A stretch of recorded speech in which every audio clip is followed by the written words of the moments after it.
Hey guys, I want to welcome you to the weekly Wednesday for the Financial Freedom newsletter, where every week, every Wednesday, we delve into something inspirational, motivational, something excerpt taken from the Financial Freedom weekly newsletter. Wherever you are, if you're listening on Spotify, on iTunes, Google, be sure to click the like, subscribe, share, comment. And without ado, let's get into the show. Hey guys, I'm really excited about today's guest. Today's guest is Massimo Rigotti. He's got an incredibly powerful story about resilience, recovery, addiction. We all have addictions, whether you like it or not. And it's going to be a fantastic conversation, talking all about emotional health. So Massimo, welcome. Thank you so much, Chris, for having me on today. I'm excited to talk with you. Yeah, you have an interesting, because like whether, we see these Instagram stories or TikTok stories, everybody's got this picture perfect life, but actually when you really boil down to it, a lot of people are struggling. And, addictions, there's different types of addictions, but talk about your story, your background, and how you got, and we'll get into it. Absolutely. My story was, I'm that type A, very driven individual, was smart. Everybody, just thought that I probably had it made. But secretly, I was struggling with bipolar disorder. To kind of self-medicate, I began drinking when I was in college. Eventually, that became drugs and alcohol. I managed to start successful businesses and companies along the way. And boy, it seemed like I had it all together outwardly, but some that were very close to me saw that I was beginning to crack. Ultimately, it overtook me. The balance was too great, and my addictions consumed me.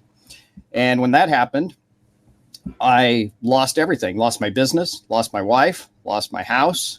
I ended up living on the streets of Kansas City in 2015 and was all alone for the most part.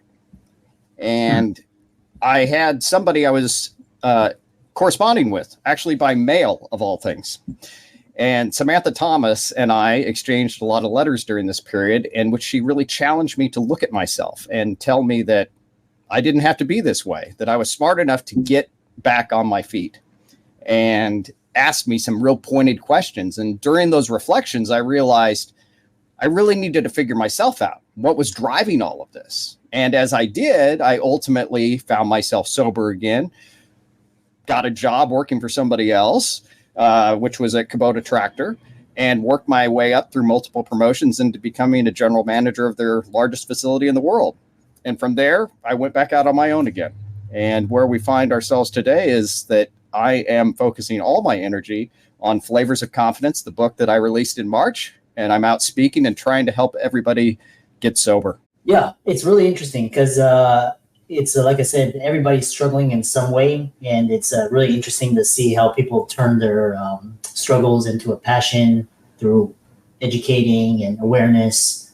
You coming onto the podcast, believe it or not, a lot of doctors struggling from burnout, and from that burnout, they either turn to drugs or alcohol, sex, work. A lot of them, they lose their jobs or lose their families, all of that. So this is not, isolated. This is just people just don't want to share that. So you have this method called sober method that you talk about. Kind of describe and elaborate on that. Yeah, absolutely. So the sober method, its foundations are in Stoic philosophy. So one thing I began to recognize is I was standing myself back up again, is that so many of the things that they talk about in AA, even the serenity prayer is basically the dichotomy of control in Stoic philosophy. And Stoic philosophy is a lot older than AA. So it took me back into really studying the fundamentals of Stoicism. And so that became the base of my methodology, which really look into yourself, your self-awareness. What can I and cannot not control, And then, of course, the four pillars of Stoicism are wisdom, temperance, justice, and courage. Temperance is in there. And temperance, of course, is staying sober. So there's so much that is fundamentally right there. And so that's why I created it as the base and first step in my process. And so from there, we then go into observe, behavior, execute, and restore. And in those steps, the observation step is taking those traditional looks into yourself through like behavior chains and really reflecting when I wanted to do a drink or grab my device or whatever it is that you're addicted to, because everyone has some addiction of some type. Okay. We all do. It's just whether they're in control or not. Right. So from that observation phase, you then slowly move into the behavior. So modifying that behavior. What actions am I going to take in order to keep myself from this behavior? You're observing it. So now you see it. So now this behavior is that whole modification. Okay, what am I going to do instead? So instead of having a drink, I'm going to call somebody on the phone and talk about my problem. Maybe that's the answer. Okay. So then the execution step is really solidifying all of these things and setting them so they're actually in stone. So you've observed, you've got your behavior down. So now you've got your check, and now you're just like rechecking this process. And I liken this whole sober methodology to like the Deming cycle in terms of you're a continuously improving cycle here. So you're basically continuously improving yourself. And that leads us to our final stage, which is restore. And in restore is the traditional forgiveness phase that we have in so many of the AA and NA, SA, all the different anonymous organizations, right? Which is you go out and you find somebody that you want to get forgiveness from. And so what I encourage in my program is that you set this in motion in about a 3 to 4 month deal where you run through the process, all of the steps about every 3 to 4 months. You're using them all the time, but that's your kind of like graduation back into deeper dive into Stoicism. That's how the program works. It's really pretty simple. Yeah. I love this. You touched on a lot of talking points that we can go from here. Sure. One thing that I love is this idea of Stoicism. And I was just kind of, thinking the other day, I was like, the more things you have, the more things you like try and control or grab onto, the more stressful your life is. So like if you just like everybody just like simplified everything, like whittled things down, made it very like not this like kind of this rat race kind of hamster wheel type lifestyle, would all be much better. And then you talked about this idea of which is really interesting was I didn't mention food addiction, or you talked about device addiction, and like you go in public, everybody's on their phone, like this, and so talk about overcoming device addiction for enhanced productivity. Sure, absolutely. This is one of my favorite new topics, and it's interesting. This came out of a letter I received from a reader of my book, saying that my book had helped them overcome device addiction, and I was like, wow, device addiction? And I had not really stopped to think about how great this is overtaking society. People can't look up from their phone. You go out on go out to a restaurant, and you see a couple sitting there and they're both looking at their phone. They're not even talking to each other. Well, maybe they don't like each other, but I would like to think that if they're out on a date, that they want to talk to each other. So the first thing that I encourage in device addiction is notification, the biggest harm to your productivity and your addiction to the device. So these things were created to help support and make you more, better. And like the device is supposed to work for you. But right now we're working for our devices. A lot of us are anyway, it pings, it's in the middle of the night. I talked to somebody on Friday actually, and she told me that she was having these horrible night's sleep and everything. And I said, well, are your notifications on? Yeah, they're on all the time. So like in the middle of the night, a bird will fly by and a ring will go off and I'll be like, oh, okay. Like, how are you even functioning? You're not getting a full night's sleep. So notification, turning those off is step one. Okay. Maybe you keep it on for text messaging, but maybe not. Maybe you turn it off, except when you're at lunch, at work or something. And it's amazing how much it will fill your mind back up to actually think. We really think in microseconds now instead of like anything. Yeah, it's just amazing. Like I just started instituting this, and I know there's like time limits on how much you spend on the app, and turn off all notifications, and kind of like when you're in focus mode, just like kind of clients that kind of suck away your micro energy, just kind of mute it, or just kind of respond when it's, later instead of responding like right now. All these things, putting your cell phone away after 5. I'm guilty of checking emails, seeing how many follow, all that. Right. I think we're all guilty of it. And that's, like leading into the next step, which is setting those goals, which really comes back into pulling yourself into that stoicism is like, what is your vision of yourself?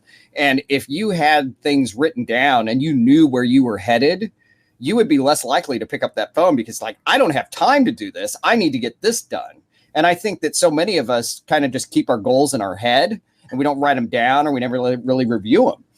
And so that kind of keeps you from moving forward or pushing forward in a way that would be really constructive. Yeah. I love that. I love this idea. And just kind of like, one thing that's clients were talking about is this idea of just this brain fog. So at the end of the day, you just like, your brain is just kind of with the context switching, on and off. And then at the end of the day, you're like, what did I accomplish? I scrolled Instagram reels or, all these and it's like, but if you actually like just deep focus, like deep work, like 30 minutes, a couple sessions, you can get a lot done, which is in talking about your sober method. The other thing is talking about is, okay, so again, like you owned up to your addiction, you got help, you beat it, and now you're like helping. But a lot of people are still in the closet, either guilt or shame, and they're afraid to, they'll rationalize it away. What is your advice? Hopefully they're listening to this and they can start to make change, but how do you get over that shame and guilt of, I'm addicted to X, I need help, go through that? Yeah, that was one of the more difficult things. That's a fantastic question, by the way. That was one of the most challenging things for me because you're laying yourself bare in front of others, especially if it's hidden. And mine was so hidden. After my book came out, I had friends or people I would consider friends that I'd known for years that said, I had no idea that you were an addict. Now think about that. I mean, I had managed to hide the fact I had lived on the street for a year from these people. And so they just like, oh, where have you been? Type of thing. So I think that you would be surprised how many people are supportive is the first thing that I can say. And I would choose someone who you feel is you're most open to. And once you cross that first person, you'll find it easier to then get the accept. Oh, you're trying to do this. You're trying to fix this challenge you have.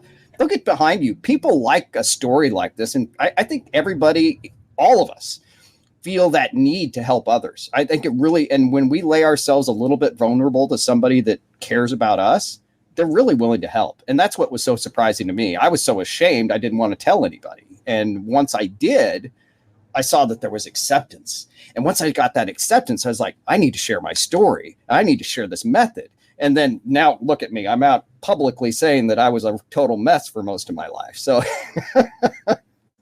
that's a full circle in trying to keep things hidden from the world. Yeah, it's interesting because quitting my lucrative medical career and kind of setting out on my own, I was really ashamed of that because it's very unheard of to quit your position as a doctor and then clients would come out and say you need to share that because a lot of doctors they need to hear that story and kind of the one thing is you talk about your support network, playing in your recovery, talk about empowerment, self-discovery, kind of talk about how you use those to benefit yourself, get it out in open, in non-judgmental, in a psychologically safe environment. Talk about that. Sure. I think that the biggest thing, and one thing I definitely encourage always, is writing. Maybe some of you have heard this before. It's like, I don't know what I'm thinking until I write it down. And there's a lot of truth to that. And the tactile use of your hand while you're writing really kind of connects everything in your mind. It's like, well, this is really how I feel. I didn't know I felt this way, but now it's on pen and paper. I read it. Okay, this is how I feel. So that immediately will lay the groundwork then for who is going to best support me and how I feel. Look at your existing people that you know, and then build that network slowly by, would you like to, can I have a coffee with you, and sit down and talk to that person, and then say, hey, do you think next time we get together, this person would join us? And then you can build a group. So what I did in my sobriety journey is that I started a guys' night. And it sounds like a really kind of crazy thing to do. But what it was is that I invited 4 of my male friends, and I would cook dinner for them, and then we would play cards, and that was kind of the evening of just share stories and lean on each other. And what was initially like supporting me has now over time turned into supporting all of them. It's really kind of interesting how it's growing. So building that network, you will have ways, even though you're struggling, that you can support them in some way. There might be something they're struggling with that you know something about. And when you get that cross, between the things, don't think that you're just going to take. You need to give something a little bit back to somebody. That's any relationship, right? But that's how you're going to get the most out of building that network. Yeah, I love that. And talk about the power of just vulnerability and authenticity, and how that helped you. Yeah, well, this was the hardest thing for me. I consider myself a very private person. I never wanted anyone to know anything about me. It just that other than what I painted to the world, right? There was an image that I had set up, and it was like crumbled all behind. It was I personally was a house of cards, right? And I was afraid to be vulnerable. I think a lot of people are. What that did for me, though, just letting my guard down to those first couple of people, it gave me this strength that I didn't think I had within myself. I don't know exactly how to explain it other than it granted me permission to tell other people that I was struggling. And I gave myself permission to do that. And once I did that, the confidence started building that I was okay, that I was going to be able to get through this. Yeah, I love that. And just kind of just burning away the rationalizations and the excuses and just getting real, just being truthful to yourself. I think there was a great book called Good to Great, and it's basically you're ruthlessly truthful to yourself, but you're still like honest with yourself, but you still like allow yourself to see yourself like 20 years down the road. And very powerful, and just kind of just brutal honesty. David Goggins talks about it. He's a little bit like extreme, but just kind of honesty and getting honest with yourself. Very fascinating. The other, as we kind of come to a close, talk about this idea of what advice would you give to these people out there, first steps, and how can people contact you, follow you, and check out your work, etc. Absolutely. Thanks, Chris. So the best first step I tell everybody is to go get a pad of paper or a journal, something that you're going to keep for yourself so you can write, because journaling is the way that you've got to begin this journey. In doing that, writing down what your thoughts are and asking yourself those basic questions. I have a few on my website. I'll go ahead. It's Massimo. And so you can take yourself through this journey and ask yourself these difficult questions, those reflective questions. And as you do that, that's really kind of that first step, understanding yourself. Where are you really struggling? So I haven't even mentioned it here in our conversation, but mine is a fear of abandonment. Yeah. So that ended up being the core of my challenge, which was interesting because I always felt like I had people around me that loved me, but abandonment was actually my core challenge. So in knowing that, I'm able to focus on that. And once you find, I believe that all addictions are wrapped into one core challenge. I really do. I've yet to see it be multiple things. It generally all goes back into one thing. And once you figure out what that thing is, you can begin to adapt yourself accordingly. I also detail not only my life story, but also this plan in my book, Flavors of Confidence, which is available anywhere books are sold. Yeah, really very powerful. And for all the audience out there, let's thank Massimo for coming onto the show, and I think it'll resonate with a lot of physicians struggling with burnout or addiction. And be sure to get help, reach out. Just main first step is just reach out and begin the process. All of his resources will be in links in show notes. Be sure to check out his book as well. I'm sure it's on Amazon, which I'm going to check out right after this. And with that, thanks so much for coming onto the podcast. Thank you so much, Chris, for your time today. It was a pleasure.